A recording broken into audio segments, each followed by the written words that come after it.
Hai sekalian, Assalamualaikum warahmatullahi wabarakatuh.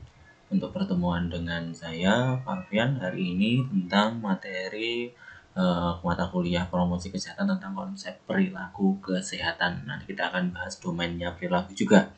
Karena nanti mungkin kalau ada yang penelitian terkait sikap, hubungan, atau perilaku nanti akan masuk juga di sini. Baik. Nah, pengertiannya kalau ngomong perilaku suatu kegiatan atau aktivitas dari makhluk hidup, jadi apa yang segala gerak-gerik aktivitas itu disebut sebagai perilaku. Aktivitas tersebut dikelompokkan menjadi dua, aktivitas yang dapat diamati dan aktivitas yang tidak dapat diamati. Ya, jadi ada yang kasat mata bisa dilihat, dievaluasi, dicek, itu ada perilaku yang dapat diamati. Sedangkan yang tidak dapat diamati adalah perilaku-perilaku tertentu yang sifatnya private atau kita tidak bisa diamati. Nah, kemudian Skinner memutuskan bahwa perilaku merupakan respon atau reaksi seseorang terhadap stimulus, sehingga perilaku itu muncul karena suatu rangsangan dari luar, ada stimulus yang melatar belakangi perilaku. Contoh, perilaku makan.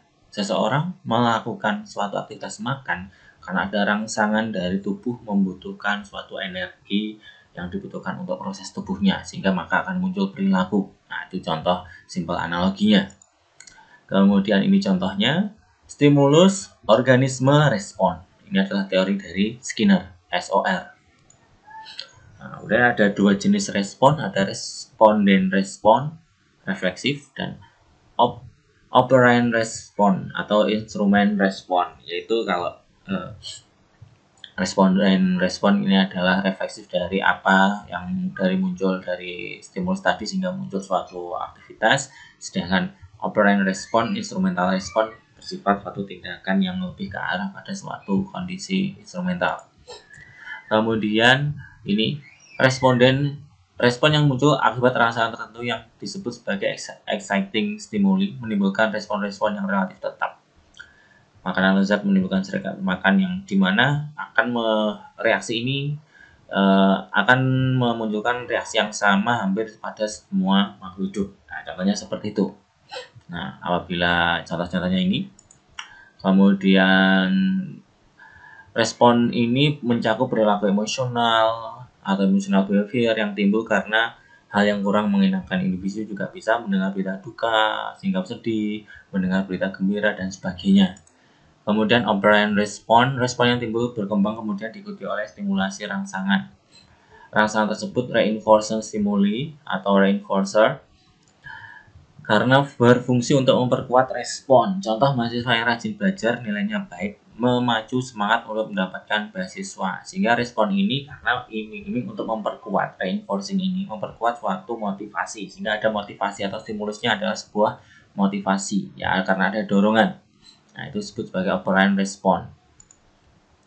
Berdasarkan teori SOR, maka perilaku manusia dibedakan menjadi dua, ada covert behavior dan juga overt behavior, di mana covert behavior adalah perilaku tertutup dan overt behavior adalah perilaku terbuka.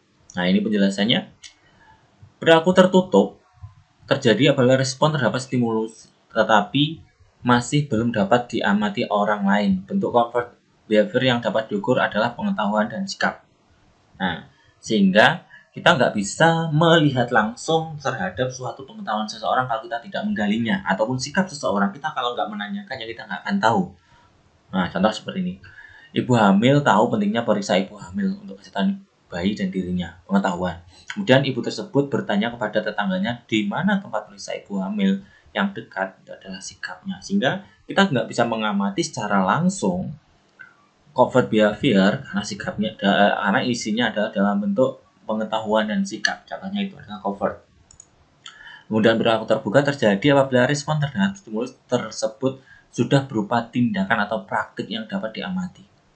Nah, contohnya untuk mengetahui seseorang tadi sudah tahu atau belum bagaimana cara memeriksakan, contoh ibu hamil tadi, maka dia akan datang ke dokter kandungan atau dokter SPOG untuk memeriksakan kehamilan. Berarti di situ kita bisa mengobservasi bahwa seseorang tadi, ibu tadi, tahu kemana harus melakukan pemeriksaannya. Tanpa kita tanya, kita dapat melihatnya langsung. Oke, nah ini dia. Nah, jadi ini adalah teori SOR. Stimulus organisme responnya ada yang terbuka dan tertutup dalam perilakunya. Tadi fisika pengetahuan adalah domain dari perilaku tertutup, sedangkan respon tindakannya adalah perilaku, termasuk respon terbuka. Baik, kemudian pengertian perilaku kesehatan, respon seseorang terhadap stimulus atau objek yang berkaitan dengan sikap sehat sakit dan faktor-faktor yang mempengaruhinya terhadap seperti lingkungan, makanan, dan pelayanan kesehatan. Nah, ini lebih ke arah kesehatan karena memang dasar kita adalah keperawatan, sehingga ini merupakan dasar untuk bagaimana kita bisa masuk untuk memberikan promosi kesehatan terkait pengetahuan, sikap, dan perilakunya. Nah, karena yang dibahas adalah domainnya perilaku ini. Kemudian dengan kata lain, semua aktivitas kegiatan seseorang, baik yang dapat diamati atau tidak, yang berkaitan dengan pemeliharaan dan peningkatan kesehatan individunya masing-masing. Oke. Kemudian 3 kelompok perilaku kesehatan ada health maintenance, kemudian health seeking behavior, dan perilaku kesehatan lingkungan. Ya. Oke. Health maintenance adalah perilaku individu memelihara menjaga kesehatan agar tidak sakit dan usaha untuk penyembuhan sakit. Kemudian perilaku pemeliharaan kesehatan terdiri dari 3 aspek: perilaku pencegahan penyakit dan penyembuhan bila sakit, serta pemulihan bila sembuh. Kemudian ini perilaku pencegahan penyakit dan penyembuhan bila sakit serta pemulihan bila sembuh. Jadi perilaku pemeliharaan kesehatan terdiri dari 3 aspek ini. 1. Penyembuhan bila sakit supaya sembuh. Kemudian perilaku peningkatan kesehatan, yaitu menjaga supaya tidak sakit, dan perilaku gizi makanan atau minuman. Ini adalah untuk health maintenance, jadi perawatan supaya tidak terjadi dari yang sakit menjadi sehat, jadi sehat tetap bertahan dalam kondisi sehatnya. Itu adalah health maintenance. Kemudian health seeking behavior adalah upaya tindakan individu yang menderita sakit dan kecelakaan. Perilaku ini mulai mengobati diri sendiri sampai mencari pengobatan kemanapun. Nah, kemudian yang ketiga, bagaimana perilaku kesehatan lingkungan, bagaimana individu merespon lingkungan, baik lingkungan fisik, sosial, budaya, dan sebagainya, sehingga lingkungan tersebut tidak mempengaruhi kesehatannya. Bagaimana mengelola pembuatan, contoh ini, bagaimana pengembangan tinja, air limbah, sampah, bagaimana menjaga lingkungannya supaya tidak tercemar, bagaimana menjaga lingkungannya agar tidak terjadi kasus DBD dan sebagainya. Kemudian menurut Becker menjelaskan perilaku sehat itu disebut teorinya perilaku sehatannya ada healthy behavior, ada perilaku sakit illness behavior, dan perilaku peran orang sakit the sick role of behavior. Nah, perilaku sehat merupakan perilaku atau kegiatan yang berkaitan dengan upaya mempertahankan dan meningkatkan kesehatan. Makan dengan menu seimbang, kegiatan fisik secara cukup teratur, tidak merokok, dan sebagainya. Itu adalah perilaku kesehatan. Perilaku sakit berkaitan dengan tindakan tidak seseorang yang sakit dan atau terkena masalah kesehatan pada dirinya atau keluarganya pada saat seseorang keluarga sakit. Ada beberapa perilaku yang muncul adalah diam saja, mengambil tindakan dengan melakukan pengobatan sendiri, ataupun dengan cara tradisional. Nah, ini pilihannya. Atau mencari penyembuhan pengobatan fasilitas ke pelayanan kesehatan, yaitu baik pelayanan tradisional ataupun non tradisional. Nah, di sini ada dua dilakukan sendiri atau minta bantuan. Perilaku peran orang sakit. Orang yang sakit memiliki peran yang mencakup hak-hak kewajiban orang sakit. Nah, perilaku peran orang sakit adalah perilaku untuk mencari kesembuhan, perilaku untuk mengenal vaskes dan tempat mulai kesembuhan, tidak melakukan sesuatu yang merugikan bagi proses kesembuhan. Nah, kemudian melakukan kewajiban agar tidak kambuh dari penyakitnya. Jadi peran inilah yang harus dilakukan apabila seseorang sudah tahu perannya apabila dia dalam kondisi sakit. Nah, ini yang terpenting, saudara sekalian. Domain dari perilaku kesehatan terdapat 3 domain. Aspek kognitif, nah itu yang ada dalam pikiran. Aspek afektif yang muncul dalam sebuah sikap. Aspek psikomotor adalah yang muncul dalam sebuah tindakan atau perilaku. Nah, ini teorinya Bloom. Sedangkan menurut Ki Hajar Dewantara ada aspek kognitif, afektif, dan psikomotor. Sifatnya adalah penalaran, itu adalah cipta. rasa adalah penghayatan, sedangkan karsa adalah pengalaman. Nah, ini sehingga muncul cipta, rasa, dan karsa. Nah, ini adalah domainnya perilaku menurut Ki Hajar Dewantara. Nah, pengetahuan adalah hasil penginderaan manusia atau hasil tahu seseorang terhadap suatu objek. Nah, ada 2 tingkatan, ada 6 tingkatan. Tahu, ya, kemudian mulai paham, fase kedua, fase ketiganya melakukan atau mengaplikasikan, fase ketiganya mampu menganalisis, fase kelimanya adalah fase kelimanya sintesis, dan fase ke-6-nya adalah evaluasi. Nah, saudara sekalian, nanti saat penelitian nanti, maka saudara sekalian pilihannya minimal sudah melakukan analisis. Nah, perbedaan seorang yang kuliah di D3 dan S1 adalah pada poin ini, aplikasi dan analisis, di mana D3 lebih banyak kepada aplikasi. Tetapi S1 harus lebih meningkatkan kemampuan bagaimana cara penganalisisan suatu kondisi, suatu masalah, sehingga dia dapat mengungkap dan merubah kondisi yang kurang sesuai menjadi lebih sesuai. Baik, tahu diartikan juga recall. Jadi isinya adalah memori, lebih arahnya adalah sebuah hafalan. Nah, lebih ke arah daya ingat, itu adalah ciri tahu. Nah, tahu buah tomat mengandung vitamin C, arahnya pengetahuan. Tahu penyakit demam berdarah ditularkan lewat nyamuk. Nah, sifatnya pengetahuan, hanya tahu saja. Memahami tidak sekedar tahu, tidak hanya dapat menyebutkan, tetapi orang tersebut harus dapat menginterpretasikan secara benar tentang objek yang dibicarakan. Jadi saat proses memahami di sini, sehingga dia bisa menelaah lebih dalam tentang apa yang dia tahu. Mengaplikasi, individu yang telah memahami objek, ya setelah dia paham, dia mampu menerapkan. Misal, seseorang tahu itu adalah komputer. Nah, dia paham komputer itu memiliki beberapa fungsi-fungsi. Nah, fungsinya mulai dari tombol power, tombol keyboard ya yang terdiri dari berbanyak macam. Nah, itu adalah mulai memahami. Nah, kemudian pengaplikasiannya dia mampu mengoperasionalkan komputer, misal seperti itu. Analisis adalah kemampuan seseorang untuk menjabarkan atau memisahkan, kemudian mencari hubungan antara komponen-komponen yang terdapat dalam suatu masalah atau objek. Pada tahap ini, seseorang membedakan atau memisahkan, mengelompokkan, membuat diagram terhadap pengetahuan atas objek. Contoh, membedakan antara nyamuk Aedes aegypti dengan nyamuk biasa. Atau contoh misalnya saya tadi, setelah dia awalnya tahu apa itu komputer, dia tahu tentang fungsi-fungsi memahami fungsi-fungsi komputer, kemudian dapat mengoperasionalkan komputer. Nah, begitu setelah mengoperasionalkan komputer dia mulai dapat menganalisis. Oh, ternyata dari yang ada di komputer ada fungsi yang dapat ditambahkan. Contoh, menambah beberapa fungsi keyboard sehingga memunculkan fungsi yang lain. Oh, di komputer ternyata ada yang disebut sebagai software, ada yang disebut sebagai hardware.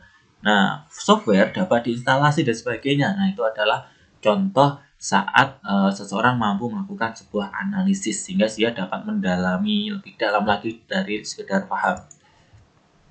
Nah, kemudian sintesis merupakan kemampuan seseorang untuk merangkum atau meletakkan dalam satu hubungan yang logis dari komponen pengetahuan yang dimiliki, atau kemampuan menyusun formulasi baru dari formulasi-formulasi yang telah ada. Misal membuat ringkasan dengan kata-kata sendiri tentang hal yang dibaca atau didengar. Nah, sehingga dia memiliki pemahaman yang baru dari pemahaman sebelumnya.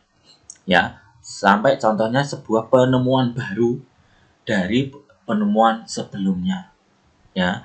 Jadi misal dari pengetahuan tentang komputer, dia akhirnya mampu membuat sebuah software baru, ya, yang dia munculkan yang bisa diaplikasikan dalam komputer. Contoh seperti itu dalam melakukan sintesis. Terakhir, evaluasi. Kemampuan untuk seseorang melakukan justifikasi atau penilaian terhadap suatu objek tertentu. Penilaian didasarkan pada suatu kriteria yang tentukan diri sendiri, norma-norma yang berlaku di masyarakat. Sehingga di sini dia bisa menilai, dia dapat mengukur, dia dapat memberikan sebuah poin. Nah, itu disebut sebagai evaluasi. Contoh yang saya tadi komputer mulai dari awal tahu sampai membuat sebuah software, dia dapat melakukan evaluasi, oh software saya itu memiliki kelebihan A dan kekurangan B. Atau melihat seseorang, oh seseorang yang melakukan tindakan A dan dia memiliki kelebihan A dan kekurangan B. Nah, misal seperti itu dalam melakukan evaluasi. Contohnya, seorang ibu dapat menilai atau menentukan anak menderita malnutrisi atau tidak, sehingga dia dapat mengukur dan menilai. Sikap. Respon tertutup seseorang terhadap stimulus atau objek tertentu yang sudah melibatkan faktor terdapat emosi, senang, tidak senang, setuju, tidak setuju, baik, dan sebagainya. Fungsi sikap belum merupakan tindakan atau aktivitas. Tadi sudah dijelaskan di atas bahwa sikap adalah sebuah pengambilan keputusan dari apa yang dia ketahui, yang sifatnya tidak bisa diobservasi atau tertutup. Nah, komponen sikap, kepercayaan, keyakinan, ide, konsep terhadap objek, kehidupan emosional dan evaluasi orang terhadap objek. Nah, kepercayaan seseorang akan dipengaruhi oleh kepercayaan atau keyakinan atau ide terhadap suatu kondisi, sehingga dia akan mengambil sebuah sikap tertentu. Nah, misal sebagai seorang Islam, dia memiliki kepercayaan bahwa ada beberapa makanan yang diharamkan, sehingga dia akan mengambil sikap bahwa makanan ini haram dan dia mengambil keputusan untuk tidak memakannya. Nah, itu adalah sebuah sikap. Nah, kemudian kehidupan emosional ini akan juga mempengaruhi terhadap objek. Kemudian kecenderungan untuk bertindak, tend to behave. Artinya, sikap merupakan komponen yang mendahului tindakan atau perilaku terbuka. Sehingga memang kita punya sikap baru melakukan tindakan. Seperti tadi, babi itu haram, itu pada pemahamannya atau pengetahuannya. Sikapnya, dia tidak mau memakan babi. Nah, perilakunya, begitu ada daging babi, dia tidak akan dimakan. Nah, tindakan merupakan tindakan nyata dapat diobservasi, praktik terpimpin. Contoh di sini, apabila individu telah melakukan suatu tetapi masih tergantung pada tuntunan atau menggunakan panduan, sehingga dia masih belum secara mandiri tingkatan praktiknya. Nah, ini contohnya. Kemudian praktik secara mekanisme, apabila individu telah melakukan atau memperhatikan sesuatu hal secara otomatis. Nah, dia melihat, kemudian dia langsung bisa melakukan. Kemudian ada yang poin 3, adopsi, tindakan yang berkembang artinya dilakukan secara tidak sadar, rutinitas atau mekanisme saja, tetapi sudah dimodifikasi atau lebih berkualitas. Jadi intinya dia meniru dari hal yang ada untuk dilakukan. Nah, ini contohnya.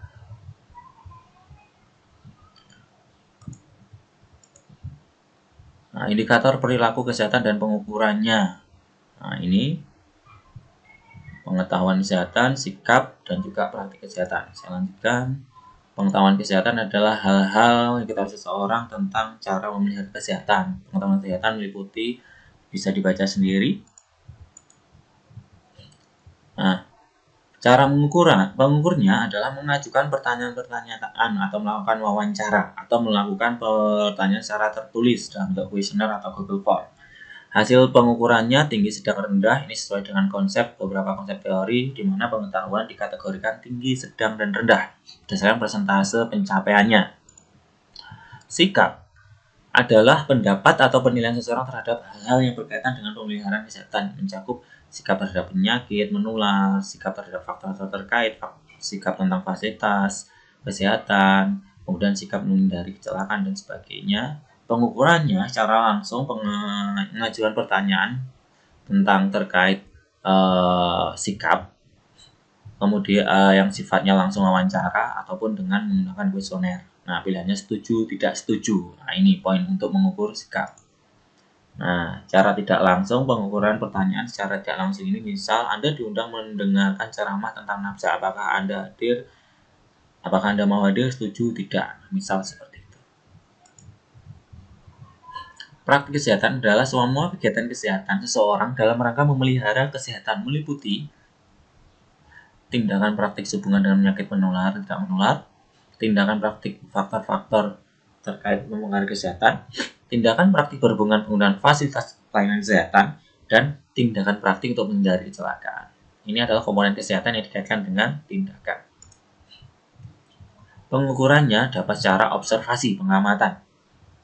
Ya, sehingga langsung terjun di lapangan kita lihat. Nah, itu adalah cara pertama. Cara tidak langsungnya adalah dengan melakukan wawancara ataupun kuesioner dengan mengingat kembali, oh dia melakukannya seperti apa, di cross check. Nah, aspek sosial budaya mempengaruhi perilaku kesehatan. Nanti ini bisa sebagai data demografi saat penelitian, umur, jenis kelamin, pekerjaan, dan sosial ekonomi. Nah, ini faktor sosial mempengaruhi pada perilaku kesehatan menurut Roy Elling. Konsep diri, image kelompok, ini nanti bisa baca sendiri. Penjelasan Pak Alfian cukup sampai di sini. Wassalamualaikum warahmatullahi wabarakatuh. Astagfirullah.